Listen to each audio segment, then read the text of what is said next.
Let's go.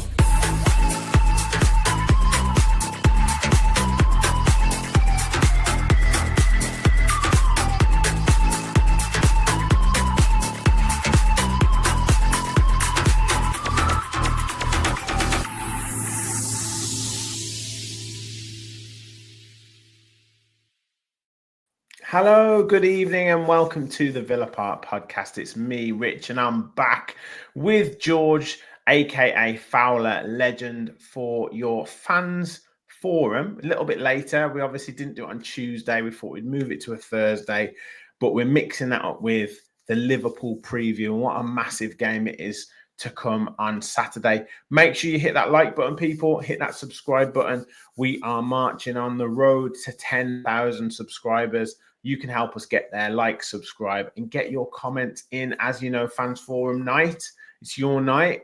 Still plenty to talk about on and off the pitch with Aston Villa. And obviously, we've got the small matter of Liverpool and the crisis that is surrounding that club at the moment. And can Villa take advantage, or will it be getting Arne Slot's team back on track as Villa roll into town? Or we'll obviously get George's thoughts on that later.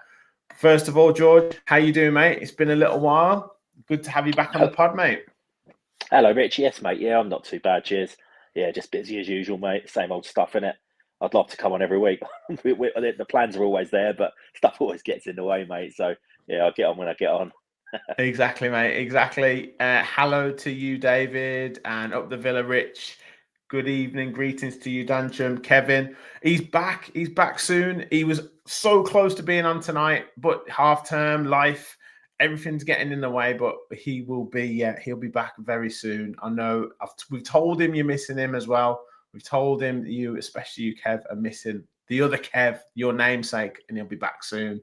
We'll have he's to like Jack Grealish, and he's back out on the grass. And all that. Yeah, he's back out on the grass. Yeah, yeah. But yeah, obviously we'll talk Liverpool soon, but I'm not sure when I think we did a couple of previews. I think we might have done the preview for maybe the Burnley game, or I can't remember now, or maybe one of the European games. In the middle of this kind of mini run that Villa have been on, maybe we can talk it a bit more of a consistent run now. But what have you made of, I guess, this last 4 or 5 games in the Premier League, particularly the last 2 where we talked about it being a real test to see how far Villa have come? Yeah, well, you can't knock it, can you, mate? I mean, considering the start we made, I think sort of we had a couple of little mini spells of games. We've had like the 2 European games and the Burnley and the Fulham game. We've managed to come through all them with victories, got a bit of confidence back up, starting to look a bit better. And, and then we rolled into Tottenham away, which, no one was quite sure about that one. It's a tough place to go, isn't it? Well, so it's a tough place to go, not as tough as it probably has been and will be in the future. But they've got a good side and they're flying high in the league. And I thought we'd done really, really well to win that game. And that was sort of like a bit of a turning point performance-wise, I thought. And, we've got the 3 points there. And then obviously, then gone and beaten City again last weekend with, I thought we deserved that win. It wasn't a smashing by any means, but I thought we played well. And more importantly, we stopped them playing and, and got a deserved 3 points. So, you could say them 2 wins there cancelled out the silly defeat against Brentford early on. And obviously the hammer and we got our home to Palace. We're kind of like sort of back part of the course now, aren't we? That's it. That's kind of how I've been thinking about it across the week. And, obviously you get sort of, well, me particularly, you get carried away when you lose a game that you think you should be winning, or an opportunity that you're not taking. But then when a result like the game against Manchester City is the backup to the result that we got at Tottenham, then you think, well, actually, yeah, that is kind of 6 points, or at least maybe 4 points that we've gained off of the back of the 2 poor defeats that we got against Brentford and Palace. So you're probably thinking at this moment in time, with the league as concertinas as it is, when I've seen, so many teams on similar points within 1 or 2 points of each other, Villa are kind of where they should be at this moment in time. Yeah, exactly. I mean, it's a funny old league, isn't it? I know in our minds we all try and micromanage what results should be what and who we should beat and who we shouldn't. But in reality, it doesn't work out like that, does it? We've had some crap results against sort of teams that we might have expected to do better against, and then you have two great results there against teams that games that you might have thought, we'd probably get a good beating today. So it's just the way it goes, and as long as you get the points, I don't really care who they are against. Yeah, exactly. And regards to the performances, what are you making of them at the moment? Are you thinking that we're sort of in back to our best now, or are you still in the mindset of we're having to really sort of work hard for these results? Obviously, I'm taking into consideration the opposition. We talked about the Manchester City game. I did my reaction. We talked about it on the full reaction with the lads. In terms of tactically and in terms of sort of will to win and putting the bodies on the line, but also being a threat going forward. Villa were executing the game plan perfectly, but when you look at the season, I think we've scored 9 goals. We've let in 9 as well. We haven't been as convincing or free-flowing yet, I would suggest. No, but obviously not. Obviously, we're playing catch-up, weren't we, as I just said, with the earlier start we've made. But it feels like the wheels are turning a bit for us now. I thought the performance at Spurs was really good. I thought we started it was kind of the away performance that I love. We really dug in hard, didn't we? And I just eventually stayed in the game, and then just exactly as I've said this a few times about, like when Unai first come in, we were doing this, weren't we? We were just kind of staying in games, and then gradually, with our squad depth that we've got and the subs, just gradually taking over and eventually winning the games. And the performances were great. It's not backs to the wall, but like Onana, Kamara, Konza, just being big and strong, aren't they? And refusing to be bullied and staying focused. That's the big thing Unai always talks about, is the focus, isn't it? And the concentration. And in the last couple of games, we've really, really showed that. And if you can get that part of the game right, we've got talented players that have cost lots of money. The quality will come, wasn't it? But you've got to do the basics first. And I think we've kind of gone back to that a little bit. And hopefully we can add a bit of flair as the season goes on and maybe start scoring a few more goals. But I don't think we can be too unhappy the way it's going just now. No, I agree. One thing that is really pleasing is the number of goals we scored from outside the box. We've bemoaned this many times on this podcast about shooting from distance, putting the when you're in the space outside the box, take a shot because you just don't know what's going to happen. It could take a deflection. The keeper could parry it out to someone. It gives the crowd something to feed off. And, you're talking Matty Cash scored 2 goals from outside the box. John McGinn scored a goal from outside the box. Buendia scored goals from outside the box. We haven't actually scored too many from inside the box other than maybe off from a set piece. Yeah, that's it. But I think that's a good thing. It's making us a little bit less predictable, isn't it? Because we all knew exactly how we play all the time. And if we know, the opposition obviously all know, and all the opposition managers all know exactly what we were trying to do. And I think we have been guilty of trying to walk it in the net a bit too often. So you've got to mix it up sometimes. And, it's nice to see Cash start. Cash has always had a good shot on him, hasn't he? But, he's been sort of, either he's not been allowed to take them shots or he's not had the confidence to. But, all of a sudden now he's starting to ping a couple and they're starting to, go on target. I know the goal at Sunderland was probably, took a bit of a deflection, didn't it? But a good strike. Great strike against City. That was a really good goal, I thought. He's just smashed that left foot, isn't he? Right in. You don't get any more in the corner than that. And, we've got weapons up our sleeve, so bloody use them. Absolutely. And you take me onto a nice segue into sort of the next discussion point that I wanted to make. And Cash has signed his new contract, his extension, and he's come under a fair bit of criticism from Villa fans, from many quarters about his, I guess, lack of finesse, I would probably say, and sometimes his hot-headedness or rashness. But this, to my broader point, is around almost like the senior players. I know I mentioned a few weeks ago that when it was, I think there was a game where it was Martinez, Digne, Mings, Konsa and Cash, and it was almost like 2021 Aston Villa backline again. And then you go through the team and you've got John McGinn that's still featuring heavily. Boubacar Kamara is one of the main players. Ollie Watkins is still main striker up front. it's funny how these players have adapted and have learned and have almost got Unai Emery's blueprint imprinted in their mind, and they're still the ones that are fully relied upon. Yeah, well, they're the stalwarts of the side, aren't they? I mean, most of them predate Emery. You think we've signed Mings, Konza, McGinn, Martinez. They've all had the opportunity to come into a side. Sort of none of them were experienced Premier League players, but they've all had 4, 5, maybe 6 seasons now of playing together every week, growing together in quality, seeing the quality added to our squad, and they've just grown with us, haven't they? And it's it's been good to see. You look at Konza now at 28. He now is a seasoned Premier League defender that's probably played, I wouldn't know, he's maybe 300 Premier League games, maybe, I don't know. And now look at him, he's looking really good. And that's just the experience that he's gained. He's played with Mings all that time and probably learnt the leadership side of him. And he's sort of slowly but surely come out of his shell. He can play a bit of football. He's now playing for England on the regular. And he's probably in the form of his career at the moment.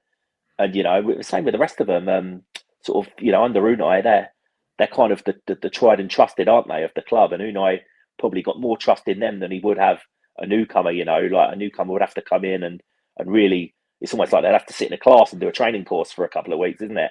And try and nail down more than that. It's Unai's tactics. Like, maybe 6 months. It's like half a season, yeah. I mean, and again, that to expand on the point and what we were talking about before we came onto the show, it's it does seem like that you have to almost learn how Unai Emery wants you to operate. We've seen this countless times with Yuri Tillemans. We've seen it with Ian Matson. We've seen it with Daniel Marlon, certainly. We're seeing it with Harvey Elliott, who I'll talk about in a little while. But it does seem very difficult for players to get into that first team 11 for players that Unai Emery has signed, like within that 3-year period. Well, yeah, and this was our frustration, wasn't it? Unless you're Pau Torres, of course. Pau Torres and Rodgers come straight in, didn't he? And he become important quick. But yeah, but this was our frustration when it wasn't going well, wasn't it? And and when Monchi went and all that, we were all we were sort of questioning the recruitment and saying why have we spent all the money on these players and none of them can get in the team? But maybe this is it. Maybe the idea of signing the players is the fun bit, but when they actually come and Unai sees that they they're not going to be able to play the system straight away. Sometimes it's easier to just keep going with what you've got, isn't it? And try and not what is it they say? Don't fix what isn't broken, kind of thing. Yeah. And he just tries to bring them in slowly.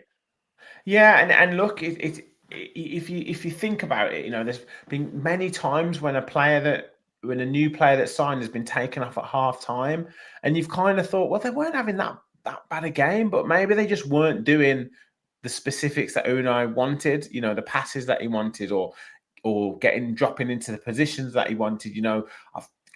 Andres Garcia has been taken off at halftime multiple times. Everyone Gesson towards the start of the season was getting taken off at halftime. Harvey Elliott, the same thing. There's, we've had Morgan Rodgers when he first signed getting brought on and then taken off again. This happened to Jadon Sancho. Some of it is minutes, but some of it is, a lot of it has to be that they're not yet adapted or they're not taking on board what he's asking them to do. Yeah, I guess so. And I mean, like, obviously what happened to Sancho at the weekend, I'm hearing stories that he was only ever going to plan to play half an hour or something anyway. Yeah. But when you come on and come off, it looks a bit worse, doesn't it? But at the end of the day, we're playing Man City, and the structure, that's the sort of performance you have to put in to beat a Man City. And you can't go worrying about the feelings of a player just because he's been subbed on. If he was needed when he was subbed on and he wasn't needed when he was subbed off, then I'm afraid it's tough shit. The result is more important, and Sancho will have to lick his wounds. It's just one game. Emery said he was happy with what he produced, and we won the game, so it's happy days. Sometimes you've got to check your ego at the door and just do what's right for the side. 100%, I agree. And with regards to sort of the I guess the stalwarts coming in, how do you think us fans have to react to it? I mean, Gary said he'd like to see an Unai team next season, especially if we don't win something this season. Do you think that Unai will sort of at some point move these players on, and there'll be a huge transition. Well, how do you see it moving forward? And I say, how do us fans react to it? Because there's the clamour for Harvey Elliott to play, and we panic. We say, oh, he's not in the squad, this or that. Or we need to see Jadon Sancho. What's wrong with him? He hasn't come onto the pitch, or whatever it is. Like, how do you think we need to react to it? Well, for the fans, I mean, it's just that classic reactionary thing, isn't it? If we're winning, everything's fine. McGinn's a legend. Cash, give him a new deal. It's great. It's happy days. Lose a couple of games, and we're guilty of it, Rich. We were on here a month ago doing it. They all, we need to change them all. They've all been here too long. They're not improving anymore. Now we're beating Tottenham and Man City. This is just the Premier League, mate. Players are inconsistent. You can't produce your best every single week at the team or the players. It's just what it is. But as for Unai, I mean, I don't know. It's really up to him, isn't it, mate? Like you say, you can bring all these new players in and try and put them in a team, but if it doesn't work, then you've kind of broken up something that's done well for you on the whole, isn't it? So it's hard sort of trying to bring new people into any sort of situation, isn't it? It's kind of a sink or swim situation. But the way Unai plays, one player not doing what he should can ruin the whole performance. We're a unit, aren't we? Whereas some teams are more individual based, but I think for the way we play, we kind of need everyone at it doing what they're told. So yeah, it's a job for Unai, mate. He's paid the big bucks, not me. You defer to Unai Emery. James says thinks us fans need to let Unai do his thing, go along with it, up the Villa. The Harvey Elliott picture, he's obviously not going to be playing on Saturday as well. He didn't make the squad against Manchester City. Unai said it was tactical, and he's mentioned how well he's been doing in training and everything. Do you suspect there's anything more to this in terms of a January move back to Liverpool, potentially going after targets that he wanted originally, a la a Lucas Paqueta? I'm not sure. I mean, it's been a bit of a weird move, isn't it? The Elliott one. Part of me sort of thinking, did Unai actually want Harvey Elliott? Was this someone that was just presented to him late on, and and he's thought, well, we might as well take him because that Paquetá deal was falling through. I mean, I don't know the exact order of the day and what the negotiations were, but maybe he's thought it's better having Elliott than not getting either of them. But he's coming in it. It's hard to say it hasn't worked out. I mean, he's played a few games, hasn't he? But as you say, he's been subbed at half time in one. I know he scored the goal against Brentford in the cup, but we lost that game. Is it he doesn't fit in, or is it the resurgence of Emi Buendia? I mean, I know he's just got that injury, which is very blooming sad, and I hope he's not out too long because he's been great for us.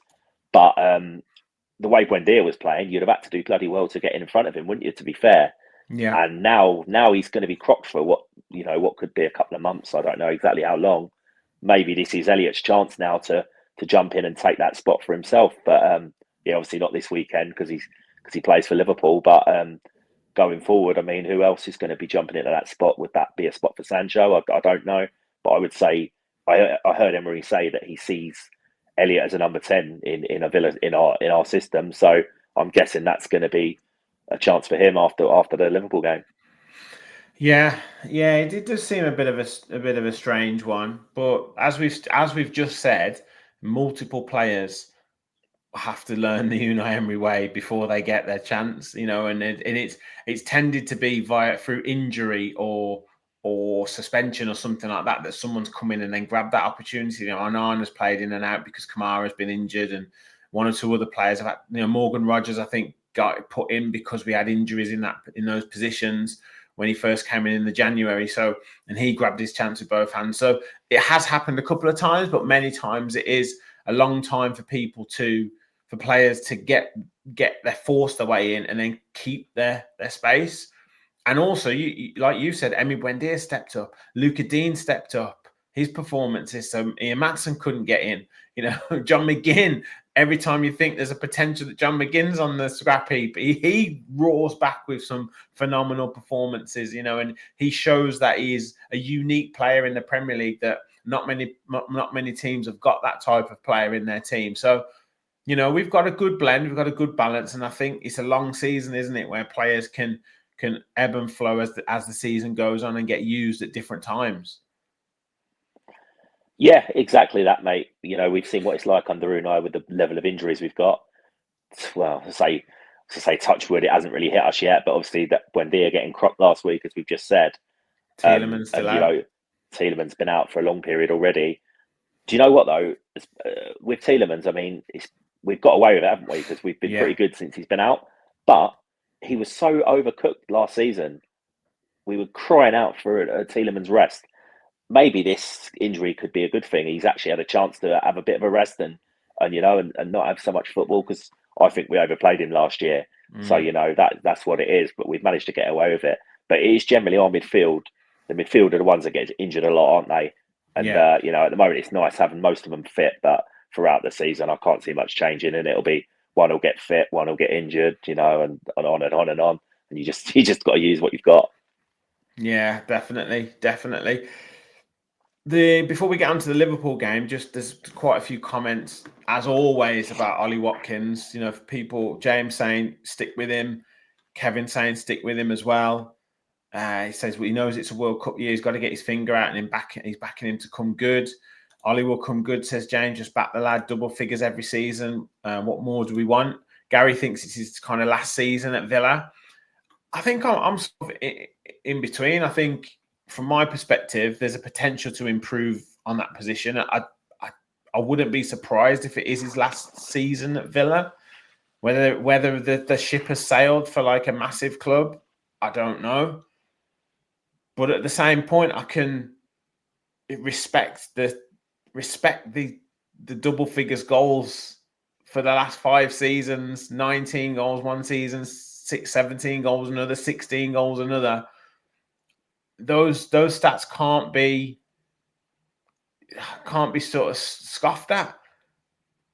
No, 100% they can't. I mean, we've had a good argument on our WhatsApp group this evening, haven't we? With Sam and Martin, and everyone's been joining in, and we've all been saying our piece on Watkins, but that's nothing new.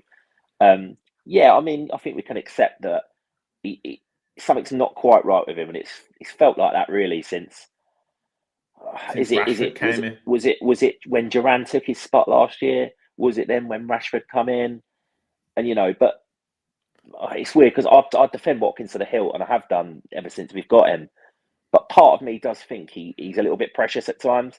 If he's, I don't know what he's thinking, but if he's sulking this year because he didn't get a move to Man United or a move to Arsenal didn't work out, it's tough, isn't it? He didn't really push too hard for it, and let's face it, if those teams had really wanted him, they would have come in and put some big bids in, and they didn't happen. So you can't go getting your knickers in a twist over something that was never really that close. And again, I'm not saying that is what's happening, but you can see with Ollie, he doesn't. He suffers with confidence, doesn't he? And I know what that's like. I'm quite similar myself. Obviously I'm not a professional footballer, but he's got 40,000 fans watching him every week, and his face tells a story, doesn't it? Every time he plays, you can see the hurt when he's missing chances, and when he gets a penalty, we know he's going to miss. He knows he's going to miss. So why is he taking them? But at the same time, it could all turn around in an instant. He scored a great goal. It's actually the one game I've been to at home this year. I can't think, was it Fulham or Burnley? Fulham. Yeah, he scored a great chip, doesn't he? So he's got it in his locker, and it can turn around at any time. And as you say, them goal returns are decent, as well as the assists as well. His assists are right up there for the whole time he's been with us.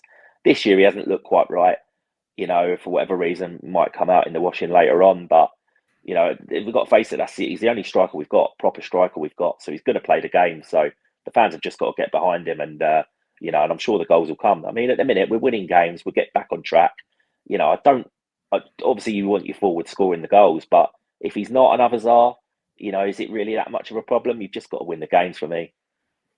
Yeah, and I think I said this to Martin and Dan the other night. I said, this time last season, or points last season, we were saying, if Ollie Watkins and Morgan Rogers don't link up and score goals, then Villa don't score any goals.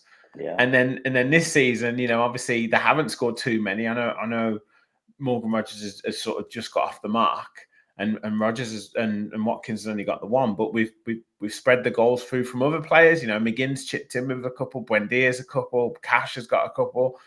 And that's what you want to see, isn't it? You want the goals you don't want to be over reliant on one player, because as you said earlier, you don't want to become too predictable. You want to have someone, you want to have different areas where you can score goals. That's not to suggest that he doesn't need to score more goals, because he definitely does, and he needs to get himself into positions where he can score goals. I think he needs to find that balance. Like I said on Sunday, I thought he led the line really well. I thought there was times where he picked the ball up in our own half and carried it into the opposition half, and then retained possession. Like if you're a coach of a team and you're saying to the striker, I want to bring players into the game, I want you to give the centre halves a real tough game, I want you to hold it when it comes, I want you to get us territory, I want you to battle for every ball that we're getting, and then you haven't scored, you're not going to come off the pitch and say, oh mate, you were crap today. Like, you're going to say it was a great performance, you did a brilliant centre forwards performance there. That's my opinion. That Ollie Watkins produced, maybe brilliant is overstretching it, but it was a good centre forward performance. He didn't score, but that doesn't mean that you can't play well. Much like if you scored and don't do anything, doesn't mean you've had a good game. So like I think he probably needs to have a happy medium, because I wanted to see him getting into more goal scoring positions, because he didn't tend to do that as much, and that half a yarder seems to have gone at the minute, where he does that step over and then touches it with the outside of his foot to then strike it. He's not doing that at the minute. He's like second guessing it, and he just needs to get that instinct back. Yeah, that's it. I mean, he possibly is hiding a little bit this year.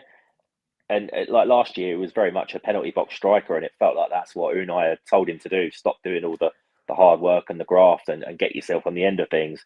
Whereas, recently, some games he's not been doing either. But as you said, when he come on at Spurs, I thought he was very, very good, and he helped us win that game. He held it up well.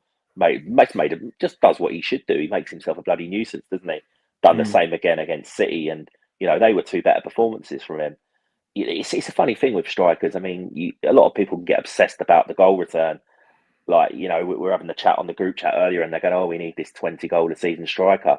And I sort of made the point. I said, we've not had one in the top flight in like about 40 years. Who is it exactly we're looking for? You go back to the Championship days. We had Tammy Abraham bang 26 one year. And we only finished fourth in the league.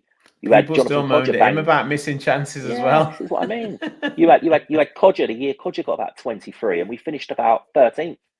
Because then we all the strikers scoring all the goals and no one else is. So unless you're going to get this perfect storm where you're going to get a 20 goal a season striker plus all your other players filling in with goals, I just don't think it's realistic. I mean, you look at Brentford last year; they had Buemo got 20, Wissa got 20. But where were they? They were Brentford were okay. They're about 10th, 11th. So does it really matter about the number of goals? If you just want your team doing well and collectively doing well. If that means the striker is working for the team, maybe not scoring as many as he should, but your team's winning, then I'll take that all day long myself. Yeah, absolutely. Well, we'll see what you can do on Saturday night. We've got some Liverpool fans in the chat as well. It'd be good to get your thoughts in the chat about how you guys are playing at the minute and what you think Villa's chances are at the moment of getting a result against your team. Make sure you hit that like button as well. If you've just joined us, hit that subscribe button as well. If you're new to the channel, help us on the road to 10,000 subscribers. Got a bit of a way to go, but we're on the march to 10,000. So let's talk about Liverpool. Let's talk what do you make of Liverpool at the minute? Their season kind of is almost like the opposite to Aston Villa's season. Like, they started the season winning every game, and now they're on a really bad losing run. Whereas Villa started on a really bad run. They didn't lose every game. They drew a couple, but we didn't score any goals for a while. And then now we're on a run of, is it 6 wins out of 7 in all competitions? What are you making of this situation at Liverpool at the moment? Yeah, it's a bit of a strange one and quite unexpected, to be honest. But last year, absolutely phenomenal. Fair play to them. Romped the league, slot the perfect season really for a new manager coming in. Kind of just business-like, weren't they? And just got the job done. And they were, the season was done by about November for me. There was going to be no doubt that they were going to win the league, and they did that comfortably. Again, this year they've a lot of business, haven't they? They've spent, haven't bought loads of players, but they've spent serious dough on players, haven't they? You think the money they've done on Verts, was that 105 million or something? You've just paying another like how much? How much was like Isak in the end? Was that pushing 100 as well, wasn't it? 120, Yeah, 125. Then crazy they've money. got Then you're looking at Frimpong, Ekatike. Kerkez. Yeah. Yeah, Ekatike. I mean, they've spent an Ekatike, yeah. absolute fortune there. Most clubs probably haven't spent that in 10 years. But at the same time, that's all good and well, quality players and all that. But bringing all them in to try and all get into a new team at the same time, as well as losing like Trent Alexander-Arnold, the tragic passing of Jota. They've lost Nunes, Diaz. That's a big change to your team, isn't it? Especially like in attacking positions.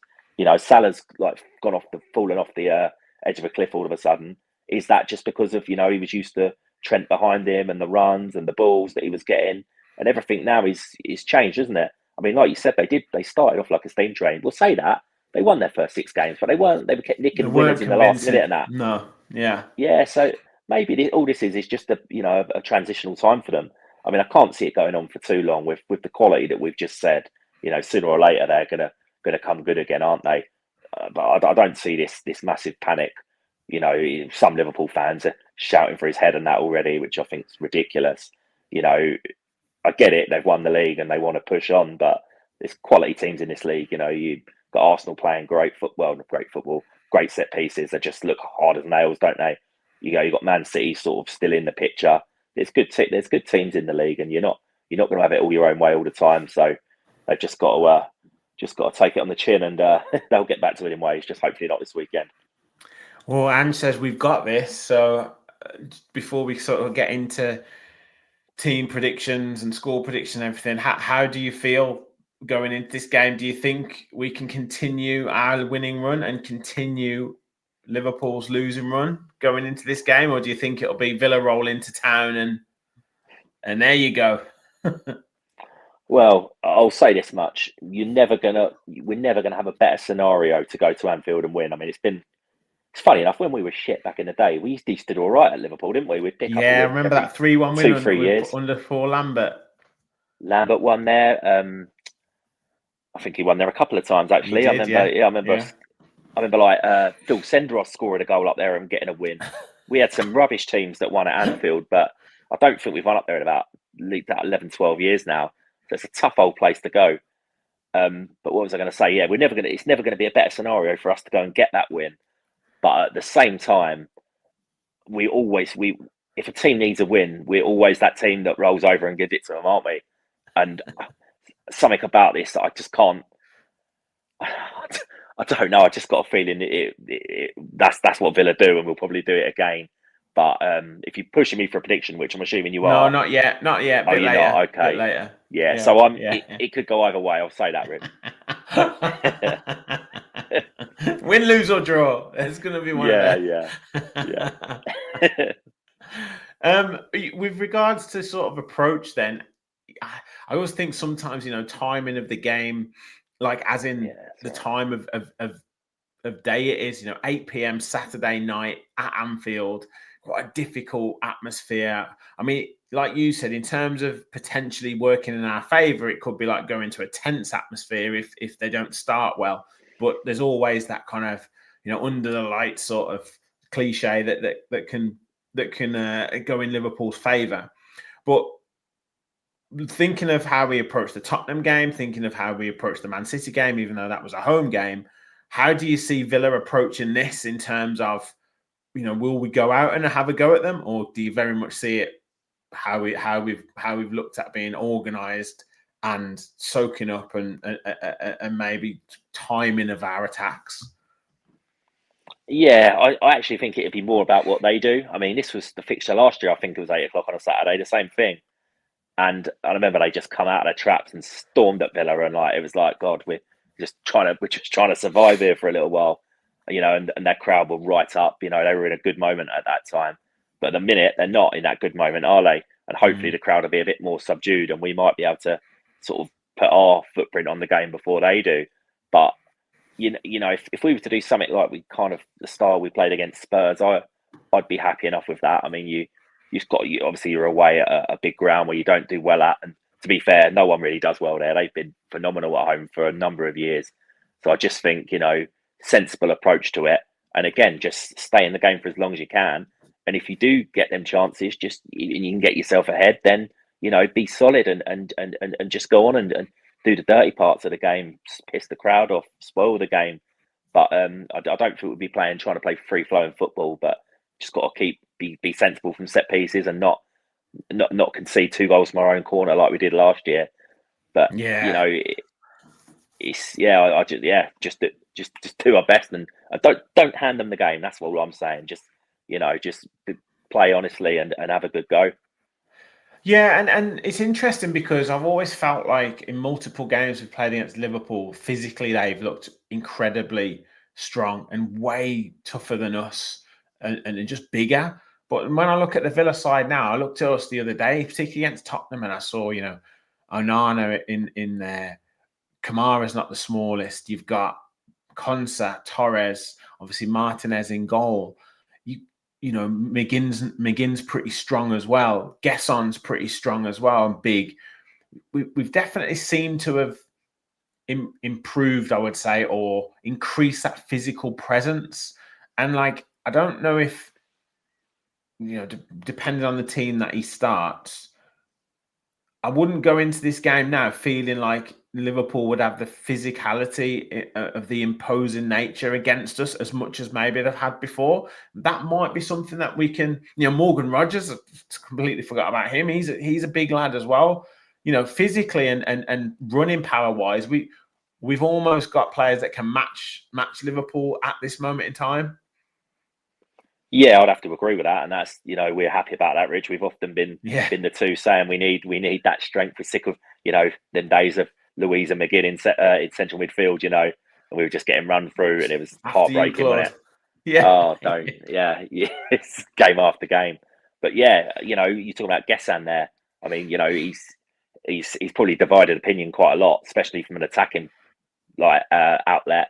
But to be fair to him, he puts his graft in, doesn't he? He does his work, and he doesn't let down his fullback, and he's a big boy, like you say. And we've got now Anana's fit. I don't know, when you've got Anana and Kamara in there, I feel like our midfielders as good as anyone. And if they're fit this year. I'm not sure Kamara played that game last year. Can't remember quite whether he did or not. Don't think he did. Yeah, well, I just think you can try and stay on an even keel in midfield and not get overrun, then you're giving yourself half a chance. Yeah, that's it. And Gary says Liverpool have got big lads. They have, obviously Kanate, Virgil van Dijk, Gravenberch, I think is going to be fit. Ekatike is not small either. I'm not sure what they'll do forward wise. Mo Salah got a good goal the other night, but he seems a little bit out of sorts at the minute. They can't quite find a space for Isak and Ekatike as well. And like you say, is Isak back yet? He's possibly out, isn't he? I think he's potentially out as well. So, I mean, they've got plenty of options. Gakpo's a big lad as well. He generally plays well against us. So, but the fullbacks and stuff, they haven't quite got the fullbacks right at the minute either, have they? So that's going to be an area for us to exploit. And we've maligned him, or we've discussed him before, but Ollie Watkins tends to have a decent game against Virgil van Dijk and Kanate. Yeah, he has. He's given them some sleepless nights over the years, hasn't he? And Kanate's been pretty poor. I was actually a big fan of him last year. I thought he was a really good player. He was great, wasn't he? But it's not happening for him at the moment for whatever reason. So, we've got to, as you say, Watkins has got to try and give them a tough night and not be hiding and just sticking himself in between them and trying to get a goal. Because I think there's something there for us. Whether we get it or not is another matter. But I think this game could be the right game at the right time for us. Who knows, mate? Who knows? Well, we've got Martin's predicted lineup, and I'll get your thoughts on it as well.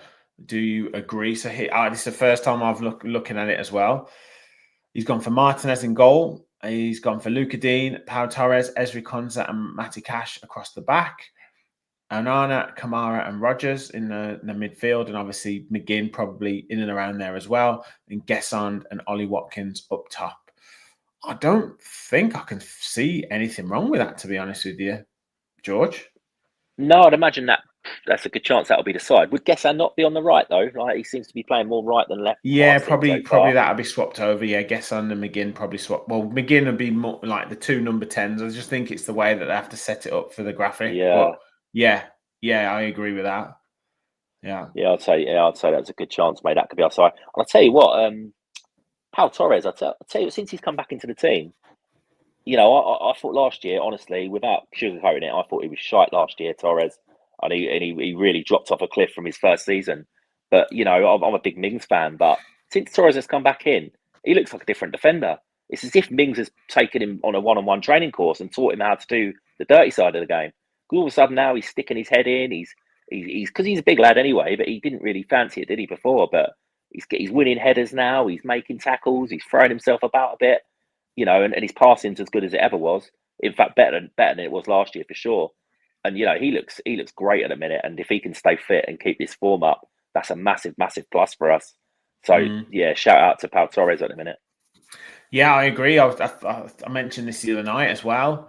I think I mentioned this on my instant reaction. It's almost like Konsa is they've both taken something from Tyrone Mings in terms of qualities. Like you mentioned, Konsa with the leadership and the encouragement of the players, and obviously that's being seen because he's the sort of the vice captain now. And then Torres has got that physicality. He's putting his head in where it hurts. He's getting blocks. He's that block. I mean, it was probably more luck than judgment that when it went over the bar. But to be in that position, to be ready for it is something to be applauded as well. So yeah, I think they've both sort of taken some inspiration from Mings, or just thought, right, I need to pull my finger out and get it sorted myself. And they've turned into a really solid centre back partnership, and they both complement each other well, don't they? Konsa's got that speed across the ground, that reading of the game, and now Torres can go and win those headers, and he can be the outlet in terms of the passing and pick those passes, because it does make a massive difference to players like Morgan Rogers, Buendia, when he was, hopefully he's not injured for too long, but when they drop into that little area, and McGinn as well, he will find them with the pass, and then they can very often receive the ball on the half turn, and then they can be at the defence. And also, I think it can't be understated as well. Emi Martinez finds these passes as well, He can find those passes through the middle or chip over the first line of defence and set up a lot of attacks for us. So we've definitely got more options now playing out from the back. Yeah, and we're playing well out. We're playing pretty well from out the back, aren't we? I mean, even against Man City, we're kind of. I thought, they might think, minimal risk today, lads. We're playing Haaland and top quality attackers, but we were doing it confidently, weren't we? And to be fair, we've been doing it for about 3 seasons now, so we kind of should have it down to pat. But they just look more confident to me at the minute, and we're playing some good football. So yeah, just carry on, lads. But just get it right. Yeah, don't. Hopefully, we're not giving please. them the curse this weekend. And lots of people talk about Sancho. Matt says Sancho has looked well, which really surprised me. I thought it would be Elliott instead. And there's someone else said give Sancho the nod. I think James said think Sancho would get the nod. He came on for Buendia when he went down. Think Sancho gets the nod. Gary says he thinks Sancho needs to go now. Do you think they'll put Sancho in against Liverpool away? I'm not sure. I still haven't seen enough of Sancho to know exactly what he is. But he kind of like, if I was just a lazy opinion, I would say he's a little bit of a luxury. And I'm not sure you can kind of afford a luxury going to Anfield. So I reckon Emery might go for something a bit more sensible. But if he does play, who else can come in there? I'm not, unless they change the formation and bring Marlon back in with Watkins to cover it that way. Other than that, maybe he does have to play, but he'll have to do his work. Yeah, I can. It's probably a guess on for me just for the defensive job, and then Rogers more out towards the left of the number 10 spot, and McGinn more in the middle of that number 10 spot. I'd probably say that. Yeah. But you could say Sancho as well. You can make a case. You could also potentially make a case for Ross Barkley. He's done well as well. I know he's only been back 2 or 3 games, hasn't he? But he's gone back to doing what he did. Was it Champions League year, wasn't it? When he kept, he kept coming in and just started last season. Kept coming in, scoring key goals. Yeah, and he was just he's just a what do you call it? Like a very assured, isn't he? Yeah. His passing's good. He just calms things down and keeps it ticking over, which people would think, oh yeah, that's easy. Anyone could do that, but it's really not. No, You need a player to come in to come on and get to the pace of the game straight away, and to understand your role straight away, because he can operate in different roles. He can be the man who keeps possession, or he can be the man to sort of try and pick the lock and try and find a little through ball or find a little chance, or the man to get us a goal or something to shoot from distance. So he's played many different roles within the team at the moment. Like Emery put him on up pretty much up front on Sunday, if you notice, against Man City, but then he's also put him as sort of the defensive midfielder in other games as well. Yeah, he's kind of like the jack of all trades, master of none, isn't he? Yeah, but that's fine. At 70 minutes, when your players are knackered and you need a breather, that's who you want to bring on. And again, we missed when he got injured, and he's been injured quite a bit, hasn't he, over the last year? I think we missed him in the squad desperately, and I'm glad he's back, and hopefully he can stay fit and keep doing his bit off the bench. Yeah. Rich says Sancho left, Rodgers 10 and McGinn towards the right. Manny says Barkley's the perfect impact sub. Don't think he has the strength or energy to start a game, but if he comes on near the end, he dictates play. Yeah. Well put, mate. Definitely well put. And potentially could be added to the squad, I think, for the knockout stages, if and when we get through to them. So, yeah, hopeful of that as well. Sure, that was probably always the plan, wasn't it? Yeah, definitely. So, just with regards to, I'll get your prediction soon, but lots of people in the chat are talking about this game. We've got 6 points so far from these 4 games. I think we touched on 7. I think we were talking about 7 would be a decent return. We've got Liverpool to come, Bournemouth to come. But people in the chat are saying, we get this result, we could be talking about title races, George. And now I'm sure rational George will not be saying that, considering it was a relegation battle a month ago. But what do you think about the way that the league is shaping up? And as we said, the craziness of it, and I guess how close teams are in terms of points, barring, say, maybe Arsenal, who are way out in front at the moment. I think it's a good Premier League this year. There was a few of us done our predictions. I've done the lazy prediction. I didn't give it enough thought. I just said the three promoted teams will go down. And, look at Sunderland. I mean, God, they're up there in the top 3 at the moment. They've had a great start to the season, and fair play to them. Look like they've made some good signings. The managers, I'd never even heard of him. Don't think until they got promoted. Seems to be taking to the Premier League well. Fair play to them. Burnley started pretty well. Leeds holding their own in there, so that's good. With regards to the top of the table, Arsenal are going well, but at the same time, they're 4 points clear, and I think people are so sort of short memories. I think they just link it to Liverpool last year and thought, well, Liverpool had it wrapped up early.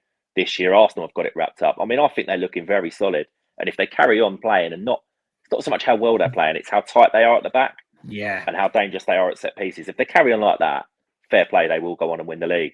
But it's only bloody 9 games in. We're only in October. They haven't played Villa yet for a start, and that's normally where their season starts to implode. We've got them in the quick turnaround. I think we've got them in the 6th of December and the 30th of December. Yeah. So if I was an Arsenal fan, I wouldn't be giving it too big until you've played Villa at least once. I've told my mate at work this morning because he's been going around, a bit too cocky for my liking. So I've kind of told him, we will ruin your season again for the 3rd season on the trot. Don't get too excited. Yeah. But there's ages to go. There's twists and turns. There's going to be injuries. There's going to be shock results. There's going to be drops in form. There's going to be teams going on runs. You're looking at Liverpool now on 4 straight defeats.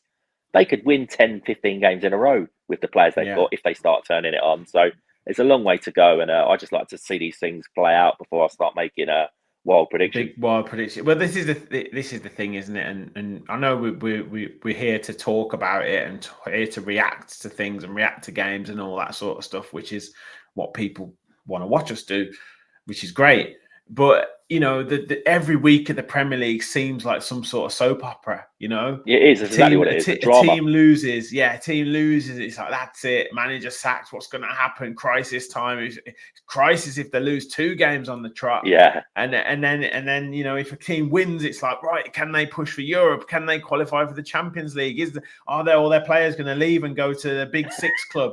Like, it's the story that has to be told, isn't it? And everyone just, you know, it's like your weekend is amazing, or your weekend is just completely ruined for the next 7 days until the next one comes around. Yeah, there's no in betweens. It's like an episode of EastEnders, isn't it? It's something's always got to be happening. Like I said on here before, when we weren't doing well, we're in a relegation fight. You can't. We might be 12th, 13th, 14th this year. It might be poor. No, straight to relegation from Europa League to relegation fight. People are drama addicted, football fans, and there's got to be a story all the time, isn't there? And we just have to kind of, you know, it's like it's some crappy ride at a fun fair that you just got to keep going on, haven't you? And just seeing where it ends up. Exactly. And you don't know what twists and turns are going to come, and we're all here for it. But it is great. It is great. Now, I think Villa are sort of one of the form teams of the league. You mentioned Arsenal, Bournemouth, Villa. There we are, 6 games unbeaten. Arsenal 6 games unbeaten. Bournemouth 8 games unbeaten. And after this Liverpool game, I know we don't like to look too far ahead, but Bournemouth is going to be a hell of a tough game as well, isn't it? Yeah, no doubt about it. I mean, we spoke on here a couple of weeks ago about Bournemouth, and I just said, yeah, you know, massive respect to them. That's one team I do kind of expect to be close to the European places this year, just because of their sort of upward trend over the last couple of seasons. The manager's different level, isn't he? I think he's going on to bigger and better things when the time comes. And it might not be an English team. I could see him heading straight to a Madrid or a Barca, because he looks like he's going to be at that level. You know, Semenyo as well could follow him in the same footsteps. He looks like a cracking player, and they're in some form at the moment. But you know, as we've said, Emery's done pretty well against Bournemouth in the last few years, and we've had the better of the clashes between our two sides. But again, good game, and you'd have to play well to beat them. Can we get the full house though, George? We've got 6 from 6 so far. Can we get the 12 from 12 before the international break? I'm going to be classic me here and say no, because it seems a bit wild, doesn't it? It does seem a bit wild. You think of the quality of opposition, all one after another, to win them all. I would say no, but I'd be delighted if we did, mate. No, I don't think I'd be that fussed. To be fair, I don't think I'd overreact if we won both those games. No, I think I'd just take it really, really steady. Just take it. You ready to lift the title, wouldn't you? Yeah. Right, I will get your score prediction in a second, George. Everyone in the chat, get your score predictions in for the Liverpool game. Hit the like button as well. Hit the subscribe button if you're watching on YouTube. If you're on X, follow us at Villa Park Pod and at Fowler Legend, and retweet this, share it, like it, whatever you can do to help spread the word of the channel. As I say, get your score predictions in. Kevin said absolutely 9 points it is, not getting carried away. Exactly, mate. Exactly. We can't get too carried away, can we? But, you know, the title's going to be ours. Rich says Liverpool 0, Villa 3. He is up for this one. Blacks Butler says 2-0 Villa. Come on, boys. Manny's going for a 2-2 draw. Desmond, yes. That's what we like. So, George, the time has come for your score prediction. What are you saying for Saturday score and scorers? I don't know, Rich.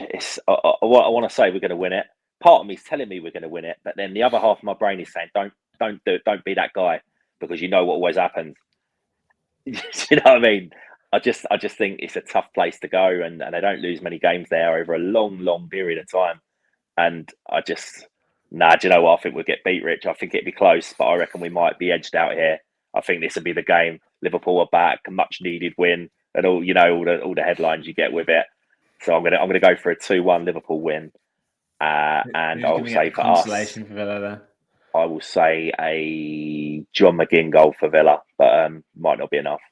But if Fair I'm enough. wrong, I'll happily put my hands up No, and no, that's celebrate with you fine. all. That's look, you if all every time we come on this show, if we predicted like if the result happened as we predicted, we'd be the best team in the world. We'd be the best team in world football because every time we predict a win. So you got to be realistic. But before I get my prediction and some of the others in the chat, isn't it amazing how when a manager's not doing so well, they always moan about how many games that they're playing. There was moan about I the heard slot, yeah. fixture congestion. It's amazing, isn't it? I mean, you've only spent, like you said, 500 million on players, and you've got wonderful, wonderful, wonderful squad, and you've probably got an academy that's the envy of world football. But you've had to play 3 games in 8 days. I mean, that's terrible, isn't it? It's one of them. I listened carefully to what he said on a podcast this morning. Actually, I got it from a certain, like, all the players earlier that I said that have gone from Liverpool. As I said, Jota, Diaz, Yeah, Nunez, Alexander-Arnold, Harvey Elliott's joined us. They've lost a few players, but they didn't have to spend 80 to 90 million on every signing they made. If they wanted a deeper squad, then you should have got one, shouldn't they? And maybe yeah. one of them And you forwards. shouldn't win loads of games. You shouldn't don't qualify for the Champions League if you're moaning about how many games you're playing. Yeah, Do you know what I mean? it's what he was kind of saying that. What was it he said? He was saying about one of them that I can't think who it was, but he was basically saying he can't play him on that. He's tried it, playing him on the weekend and then in the midweek, and he's lost 2 players and he's lost one of them twice now. And he was on about Isak's the same, and he was just going, "Well, this is why I've put out a scratch team yesterday to in the League Cup." I wasn't feeling sorry for him by any means, but I think what he was kind of doing was just trying to explain why he's put that team out. He was just trying to explain to his own fans. But at the end of the day, you've got a world class side there, so bloody get on with it. Look, there's an element of you understand the pressures that they're under, and you understand that now they're, race horses of players, and they have to be primed at the peak of physical condition. But if you're a footballer, if you're a player, you just want to play games. It doesn't matter whether you're playing on the Saturday and then the Tuesday and then the Saturday. You just want to play games. That's it. So, like, if they were winning, he wouldn't be saying all this rubbish. He'd be like, "We won the next game. We're in fine form at the moment. Let's just take it each game as it comes." It's just amazing how it always happens. How the teams at the top of the table are always moaning about how many games they have to play. And it's one thing that I've always loved about Unai Emery is he's never ever said that. He's never ever said, "Oh, we're playing too many games." If anything, we're the ones telling him to stop playing certain players because they need a rest. Yeah, no, it's true enough, mate. Yeah, it's just that's football, as they say, isn't it? You've just got. I think if I think Slot is just because they're in this position at the minute. He's probably overthinking it too much. Yeah, he's thinking, God, if I was to lose another couple of games, is my head going to be on the block? He's thinking, tough game with Villa. Then I think they got Real Madrid in the Champions League. Proper games, them, aren't they? Whereas if he'd have only lost one this season, he might have thought, not thought so much about it and played a stronger team against Palace. But it's only the League Cup. They've won plenty of trophies over the last few years. I'm sure one defeat in the League Cup's not going to end it for them. Yeah, but he's under a bit of pressure. He is. Kevin says 2-1 Villa. Matt says 2-0 Villa. McGinn and Cash.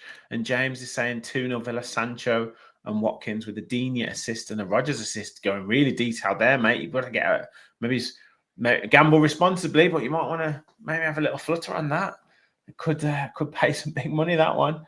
I'm going to agree with Manny, and I'm going to go with the Desmond. I'm going to go with the 2-2 draw. And if you offered me 7 points from Tottenham away, Man City at home, and Liverpool away, I'd have snapped your hands off for it. And then if we can take some confidence going into that Bournemouth home game, I think that would be really good. So I'm going to go for a 2-2 draw. Really good and entertaining game. I think we can hurt them because they're not great at the back, and I've been pretty impressed. Other than that Crystal Palace game where we lost 3-0, I've been pretty impressed with our defending and our structure and our shape at the back. So I don't think we'll give away ridiculous chances. I don't think there'll be any gimmies like we've had at previous times at Liverpool. It's just, can we get enough around in the box, enough around them to hurt them? I don't think they are as rock and roll as they were under Klopp. They seem to be a bit more structured. They seem to be a bit more cautious at times. So, yeah, I think we can certainly get at them. I want to see a same performance from Onana. I want to see the same performance from He's the Kamara, key. because, He's the key for us, both of them. If they can dominate that midfield, we win this game. I know it's a cliche again, midfield's battle and all that sort of stuff, but it is so important that Onana is that dominating player in that midfield, and nothing silly as well, nothing stupid, nothing, not taking too many chances. Just do your job and we'll win the game. Because we've got the options off the bench. Whoever starts, we've got other players that can come on and be those match winners. It could be Daniel Marlin, it could be Jadon Sancho, it could be Ian Maatson coming on and producing something in terms of an attacking outlet on the left-hand side. It could be Evan Gesson if he doesn't start. Could be Ross Barkley even. So we've got plenty of options to utilise. It's just, can we stay in the game, as you said, mate, and then take our chances? Yeah, I can't really add much more to that, Rich.